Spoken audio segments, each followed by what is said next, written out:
Welcome to the channel mystic tarot. ये monthly reading है और हम देखेंगे कि लास्ट मंथ है इस साल का दिसंबर और स्कॉर्पियो सन मून और असेंडेंट लोगों के लिए क्या सूरत हाल है। एस्ट्रोलॉजिकली स्कॉर्पियोज जो हैं उनके लिए भी बेहतर टाइम स्टार्ट हो रहा है, जहाँ पे मार्स की, जुपिटर की, सैटर्न की और इवेंचुअली सन की पोजीशन भी अब बेहतर है। अगर आपको कहीं पे प्रॉब्लम फेस करना पड़ेगी तो वो आपके करियर के हवाले से कुछ मामलात में डिफ़िकल्टी हो सकती है, जहाँ पे मरकरी जो है वो इस टाइम के ऊपर एग्जैक्ट कंबस्शन के अंदर है। सो चीज़ों के जो कारोबारी मामलात हैं या जॉब के हवाले से जो मामलात हैं वहाँ पे आपको थोड़ा सा मोहतात रहने की ज़रूरत होगी। अदरवाइज़ काफ़ी ज़्यादा सूरत हाल जो है वो आपके हक़ में या फेवर में नज़र आ रही है। अच्छा जी, अगर हम टैरो की बात करें तो यहाँ पे मेरे पास स्प्रेड ऑलरेडी मौजूद है। I have 2 cards over here for the relationship advice. Similarly I have 2 cards over here for the career advice. पहले हम रिलेशनशिप से स्टार्ट करेंगे तो इसको मैं सेट असाइड कर देती हूँ। अच्छा, एक बात जो कि बहुत क्लियरली यहाँ पे नज़र आ रही है वो ये कि इस महीने आपको कहीं ना कहीं से कुछ अप्रोच किया जा रहा है रोमांटिकली, जबकि इस बारे में बहुत मुहतात होने की ज़रूरत है। ठीक है, ख़ास तौर पे अगर आपके चार्ट की डिग्रीज़ जो हैं वो अर्ली डिग्रीज़ में आप आते हैं तो यकीनन राहु और केतु से इस टाइम पे आपका कहीं ना कहीं कुछ ना कुछ टाकरा हो रहा होगा, तो थोड़ा सा मुहतात होने की ज़रूरत है। ऊपर से मरकरी की जो कंबस्चन है वो भी इंसान की अकल जो है वो बिल्कुल इसमें भांग हो जाती है और उसको कुछ समझ नहीं आता है। यहाँ पर कुछ ऐसा है, इस तरह का सिलसिला नज़र आ रहा है। कोई ऐसा पर्सन है जो कि काफ़ी यंग एनर्जेटिक हो सकता है और ये पर्सन आपको अप्रोच कर रहा है विद अ लव ऑफ़र। अच्छा, आपके लिए इस ऑफ़र को एक्सेप्ट करना जो है वो मुश्किल नज़र आ रहा है और उसकी रीज़न जो है वो पास्ट के इवेंट्स हैं, जहाँ पे ना सिर्फ लोगों ने आपको अप्रोच किया और उसके बाद वो मामला जो था वो आपके लिए परेशानी का बायस बना। तो अब वो चूँकि एक इंसिडेंट ऐसा हो चुका है या माजी में ऐसा हो चुका है जहाँ पे लोगों के रवैये जो हैं वो आपके लिए परेशानी का बायस बने, तो अब आप रेजिस्ट कर रहे हैं। अब जहनी तौर पे इस पोजीशन के अंदर है कि मुझे पूरा कंट्रोल अपना मेंटेन रखना है और मुझे इसको लेट लूज़ नहीं करना है, मुझे लोगों को मौका नहीं देना है, क्योंकि मैंने पास में जितनी भी परेशानियाँ उठाई हैं, I don't want to take that again. और आप मुझे अपने आप को टेक केयर करना है, मुझे अपनी एसेट्स को, अपनी फीलिंग्स को, एसेट्स में हमारे फीलिंग्स भी आते हैं, हमारे इमोशंस भी आते हैं। सो आप फुली डिटर्मिन्ड हैं कि मुझे अपने आप को प्रोटेक्ट करना है और मुझे किसी दूसरे के हवाले नहीं करने अपने जज्बात और अपनी फीलिंग्स जो है। अच्छा, ये सारी सूरत हाल जो है उसमें एक ये भी फैक्टर इम्पॉर्टेंट है कि जिस पर्सन के साथ आपके ताल्लुकात पहले रहे हैं उसने जैसे अपनी साइड जो है वो सेफ़ रखने की कोशिश की और उसने आपको नहीं देखा कि आप कितना हर्ट हो रहे हैं। दूसरी तरफ ये भी हो सकता है कि आपको ये महसूस होता हो कि मुझे तो उतना टाइम ही नहीं मिला जितना एक अच्छे रिलेशनशिप में मिलना चाहिए था, और अभी भी आपको इस बात का डर है कि अगर आप किसी के साथ दोबारा इन्वॉल्व हों तो शायद वो आपको यूज़ करने की कोशिश करे और शायद वो आपको उतना ज़्यादा रिस्पेक्ट, उतनी ज़्यादा अटेंशन ना दे जितना आप समझते हैं कि आप डिज़र्व करते हैं। चूँकि स्कॉर्पियो जो हैं वो बड़े ऐसे लोगों में से होते हैं जो बहुत ज़्यादा डीप होते हैं और इनकी फीलिंग्स, इनकी सोचें, इनकी इवन जो नज़र होती है वो बहुत गहरी होती है।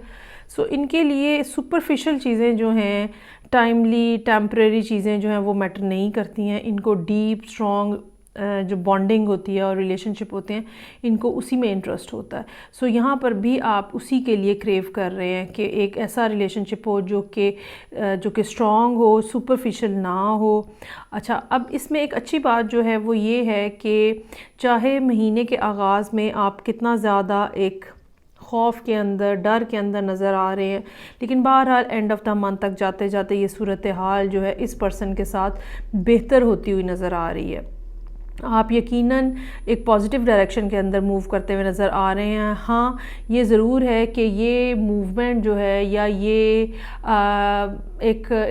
ये रिलेशनशिप जो है, जैसे एक प्रोबेशनरी टाइम पीरियड होता है ना कि हम कहते हैं ओके हम 6 महीने देखेंगे, सो ये भी कोई ऐसा ही टाइम पीरियड नज़र आ रहा है जहाँ पे कुछ टाइम के लिए आपने कहा है कि ओके मैं, ये आप कहेंगे एंड ऑफ द मंथ कि ओके मैं थोड़ा जो है ना इस पर्सन को चांस दूंगा और मैं देखता हूँ या मैं देखती हूँ कि ये कैसे बात बनती है और ये किस तरह से चलती है। ये नहीं है कि आप प्रीवियस जो आपके लेसन्स हैं वो आप भूल गए हैं। हाँ, आप जो है वो एक और मौका देने को तैयार हो जाएंगे।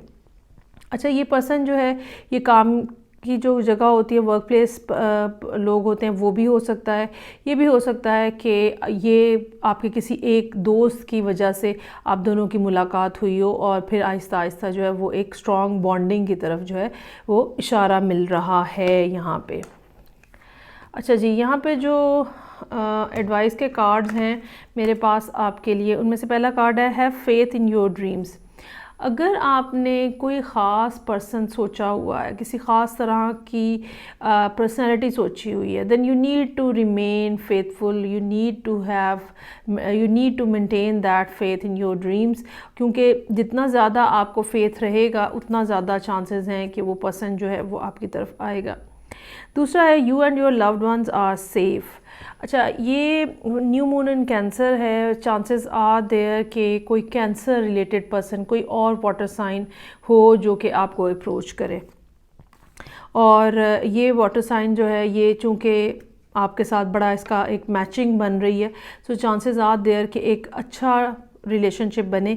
अब आप वो कितनी देर रिलेशनशिप चलाते हैं ये बहरहाल आपकी अपनी चॉइस होगी। वो क्या दोस्ती तक रहता है या किसी अगले ताल्लुक़ में बदलता है, ये भी बहरहाल आपकी चॉइस होगी। लेकिन यहाँ पे मैं ये ज़रूर कहना चाहूँगी कि एंड ऑफ द ईयर तक आपका माइंड ये ज़रूर मेकअप होता हुआ नज़र आ रहा है कि okay I should give him और हर अ चांस। ठीक है जी, कुछ ना कुछ मूवमेंट जो है वो फॉरवर्ड एंगल पे नज़र आ रही है। अब हम आ जाते हैं करियर के हवाले से जो मामलात हैं वहाँ पे।